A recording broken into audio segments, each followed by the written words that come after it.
Boa noite, meus queridos irmãos. Meu nome é Rosa Maria e estou aqui representando o Centro Espírita Teresa d'Ávila para darmos continuidade aos estudos do Pequeno Evangelho segundo o Espiritismo. Estamos estudando o capítulo 5, Bem-aventurados os aflitos, e hoje nós faremos reflexões acerca do item 16, que ainda é continuidade do tema suicídio e loucura. Mas, inicialmente, antes das nossas reflexões, faremos a nossa prece. Que possamos, nesse momento, unidos em pensamentos e sentimentos, elevar as nossas vibrações juntos aos guias da Casa de Teresa d'Ávila, a nossa patronesse Teresa d'Ávila, Ubirajara, Rafael, Francisco de Assis, para que eles possam nos assistir nesse momento de estudo, fazendo com que cada um de nós possa estar conectados pelo pensamento, no entendimento e nas reflexões dos estudos que serão nos oferecidos nesta noite. E assim, na certeza de que cada um de nós é amparado em nossas dificuldades, sustentado, amado pelo nosso Pai maior, pelo nosso irmão Jesus, pedimos a permissão para iniciarmos os nossos estudos. Graças a Deus. Bom, como eu havia falado, iremos estudar o item 16. E nesse item 16, Kardec traz 2 pontos muito importantes acerca do suicídio e da loucura. E ele começa nos dizendo de 2 fatores que são estímulos ao suicídio, que é a incredulidade da vida futura e as ideias materialistas, que formam, segundo está escrito por Kardec, a covardia moral. E a gente analisando esses 2 fatores, nós vamos perceber que eles estão intimamente ligados, visto que o materialismo, ele propaga a existência do nada após a morte. Ou seja, não há uma vida futura após a morte. Não há nada além da morte.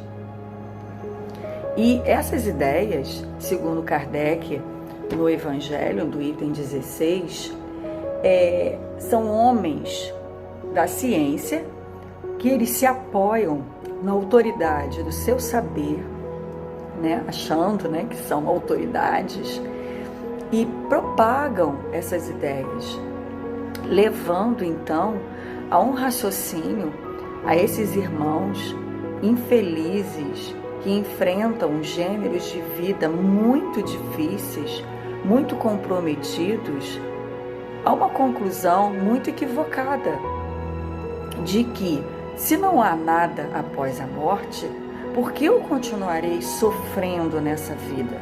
Se a vida, se a minha existência é única, que nada me espera depois da morte.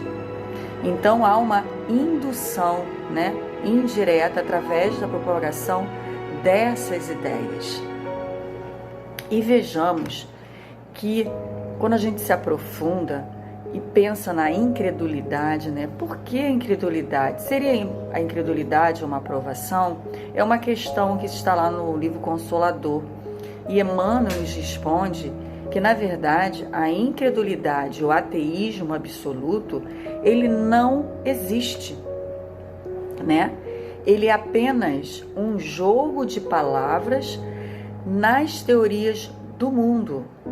Porque todos os espíritas, mesmo os espíritas não espíritas, porque todos somos filhos de Deus e todos somos espíritos, eles têm uma ideia de um ser superior, a ideia de Deus e também a ideia da sobrevivência do ser. São ideias inatas ao espírito.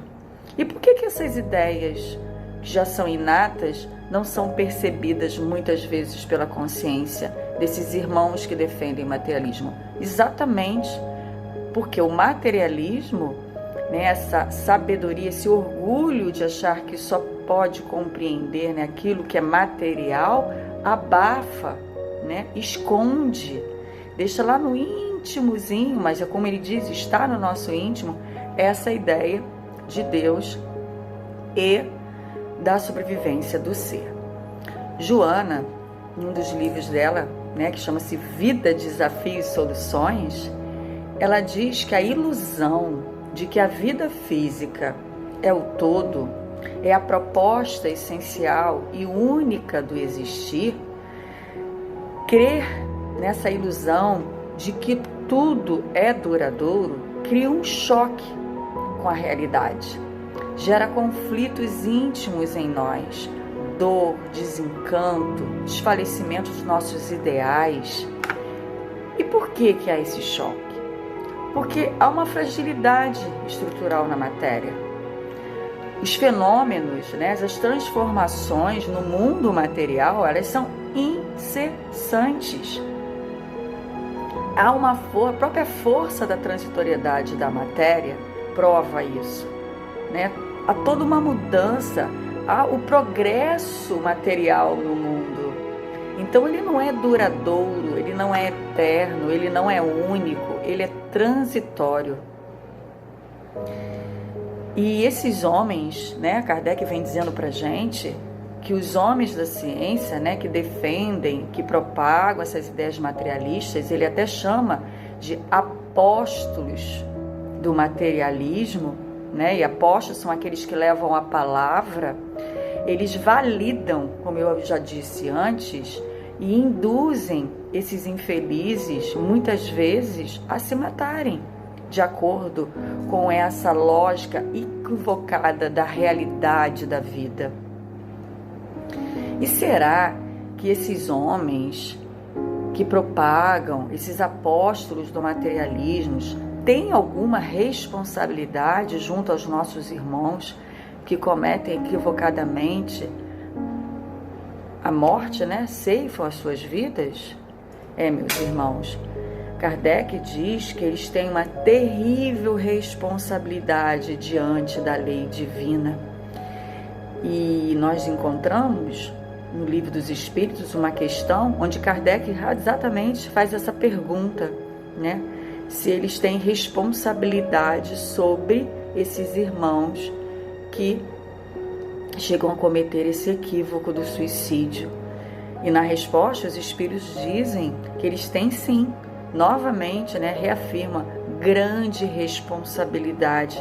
Eles responderão por esse ato como um assassinato. Então vejam a nossa responsabilidade, aí eu trago isso para nós, enquanto espíritos, do que nós andamos, né, falando, propagando nos nossos círculos de conversa, entre as nossas famílias, no nosso trabalho, entre os nossos amigos.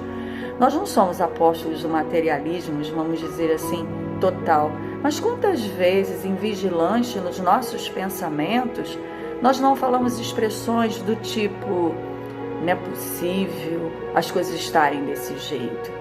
Eu acho que o mundo não tem mais jeito. Nossa, parece que cada vez está pior.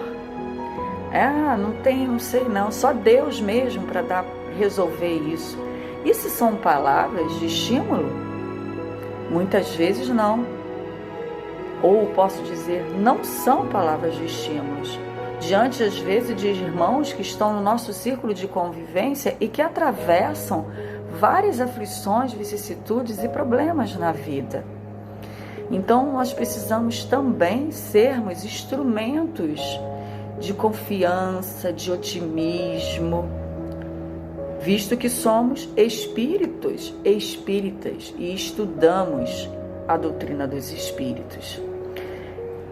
E é imperativo, é urgente nós transitarmos realmente, né, da ilusão para a realidade, acolhermos, ajudarmos no que é possível, pois só assim poderemos adquirir uma harmonia pessoal e uma felicidade íntima.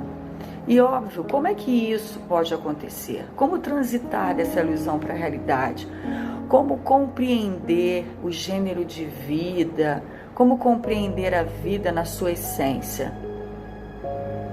Jesus nos trouxe o Consolador prometido, a doutrina dos Espíritos, que vieram provar a nós, através da comunicabilidade entre os mundos, que a vida continua após a morte, que existe a vida futura. Então, o estudo, o conhecimento, nos proporciona discernir o que é ilusório na vida, na nossa encarnação, do que é verdadeiro. O que tem resistência ao tempo, o que não é perecível, o que não é transitório. O conhecimento da vida futura, saber que a vida continua após a morte, exerce uma grande influência nas nossas escolhas. Aqui e agora. Agora não é uma questão de convencer o outro, é a questão de um estudo, de mergulhar, de refletir, de entender o mecanismo das leis divinas que nós espíritas sabemos que está gravado em nossas consciências. E aí Kardec diz pra gente que com o Espiritismo, com o estudo da doutrina, com o conhecimento da verdade, Jesus diz isso pra gente também, conhecereis a verdade e a verdade vos libertará. Nós desenvolveremos a paciência e a resignação diante das aflições da vida. E esses são alicerces importantíssimos contra o suicídio e a loucura. Como diz Kardec no item 16, é a coragem moral, que é a paciência e a resignação. Todos nós, meus irmãos, encontramos desafios na vida. Temos que vencer grandes desafios em nossa vida. A nossa própria existência é um convite, ao esforço, né? E precisamos buscar a solução dos nossos problemas.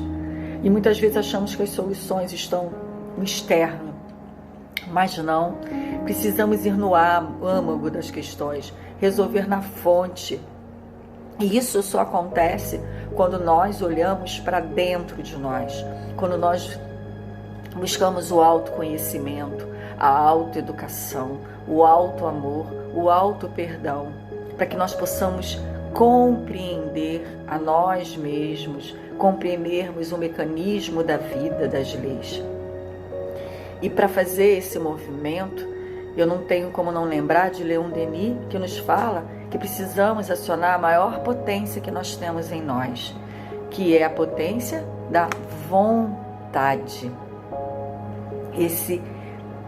Essa potência que é capaz de vencer tudo, até nós mesmos. E no livro O Problema do Ser e do Destino, eu encontrei também algo muito importante nas nossas reflexões de estudo. Ele nos diz que a vontade, a confiança e o otimismo são forças preservativas, proteções que em nós se opõem a toda causa de distúrbio e de perturbação interior e exterior. Então, são virtudes que farão que nós desenvolvemos a paciência e a resignação, criando assim uma coragem moral diante de ideias desequilibradas que possam perpassar pelos nossos pensamentos.